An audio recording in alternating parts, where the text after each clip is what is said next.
Pinag-aaralan na ho namin kung anong krimen ang ididimanda namin dito sa opisyal sa AMLAC at rito kay Trililing. Kumbaga, estapa ang ginagawa ninyo. At nilalibel nyo na yung pamilya. Ang batas ay para sa kabutihan, kung sa anumang sakop ng anumang batas ay may irregularidad na nangyayari o gawain, di pwedeng kanlungin ito ng batas o ng mga taong nakaupo sa gawain o mga bagay kung saan pinaiiril ang batas, tulad ng freedom of speech, right to privacy, bank secrecy, etc. Ang sino mang lalabag dito ay may pananagutan.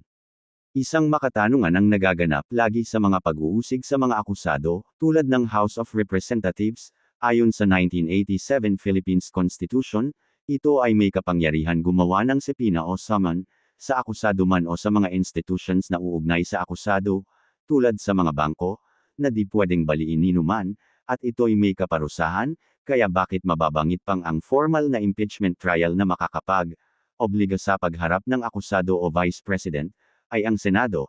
Isipin nyo, kung di maipatupad ng House of Representatives ang subpoena, mababawasan ang kredibilidad ng kaso, na maaaring ipawalang sala ng Senado dahil sa kakulangan ebidensya o kakulangan ng pagpapatibay sa ibang ebidensya o testimonya, tila di ba batas, di nang kumukontra sa batas, paano masasabing di mapasubalyan ng Vice President ang kaso niya, di nga siya humarap o naimbestigahan, kaya dahil sa wala pang nahihayag ang VP at di masunod ang subpoena ng House sa mga bangko, paano mabibigyan tibay ang mga kasalukuyang hawak ng dokumento, kaya paano ito may tuloy sa Senado kung di sapat ang ebidensya, kaya tila ang batas ay ginagawa ng may ikabubutas, o ginagawa ng dagdag na batas para ikabubutas ng ibang batas.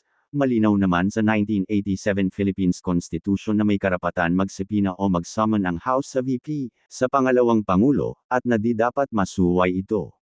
Kaya kayong nasa House, ipatupad nyo na ang kapangyarihan nyo patungkol naman sa pagdalo ni VP Sara sa hearing. Kung kailangan o kung gusto nyo talaga siyang dumalo, huwag nang patumpik-tampik.